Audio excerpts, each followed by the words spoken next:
peanuts, salt peanuts. Salt peanuts, salt peanuts. Salt peanuts, salt peanuts. Salt peanuts, salt peanuts.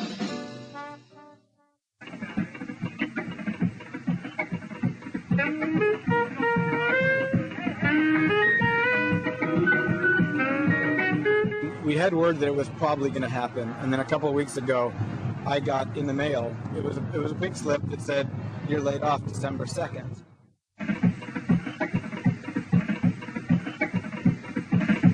What is this? Let's see. We appreciate your years of service with Exit Air. The official pink slip? Sharon, have a seat, please. You knew it was coming. It wasn't just my decision. It was voted on. Did you vote? Sure. All 29 vice presidents voted also. And We all out did. of 29, how many of them are being terminated? U.S. Airways before September 11th had 29 vice presidents. Today, U.S. Airways has 29 vice presidents. They haven't talked about laying off 23% of them, like they said they need to get rid of 23% of the people who actually do useful work at the airline. So there seems to be very little talk of firing those people, whereas doesn't seem to be any problem with not only firing us, well, laying us off, right? In the case of U.S. Airways, it's not clear whether we'll be called back. If they are trying to shrink the airline so they can sell it, then that possibility is very likely that we will not be called back. And they're all, like you said, they're also asking for concessions. They're asking us to give up pay. They're asking us to pay for more of our health care, which is essentially lowering our pay.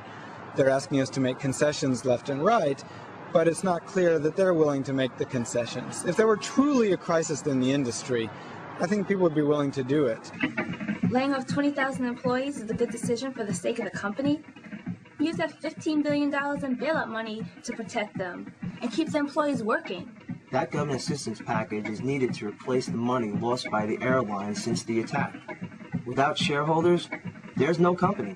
Obviously, it doesn't strictly have to do with economics, but there's other things going on here. In the case of U.S. Airways, one of the theories going around is that they deliberately want to shrink the airline. They tried to sell it to United earlier this year. The Justice Department stopped that, citing antitrust objections.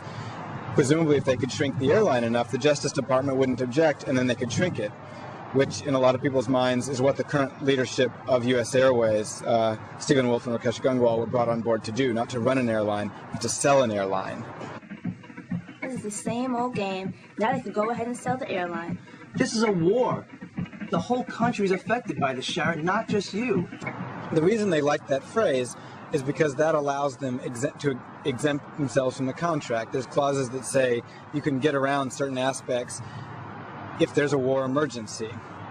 One of those sections of the contract is the language that says they can't lay us off. Our contract in particular has very strong language that says there will be no layoffs until this contract becomes amendable, which is May of 2005.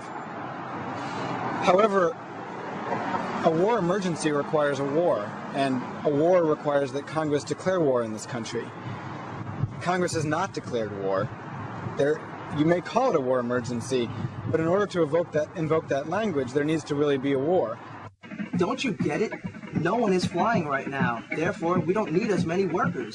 There are fewer flights, fewer flight attendants, fewer mechanics. The bottom line here is we had to make a sacrifice. You can't give up the one that writes the checks, so you give up the one that serves the peanuts. I do a little bit more than just serve peanuts. And in the clinch, I'm the first to go. I'm surprised at you. Where's your team spirit?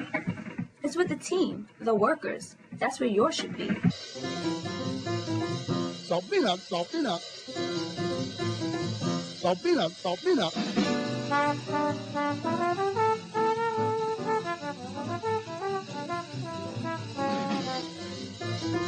Salt peanuts, salt peanuts. Salt peanuts, salt peanuts.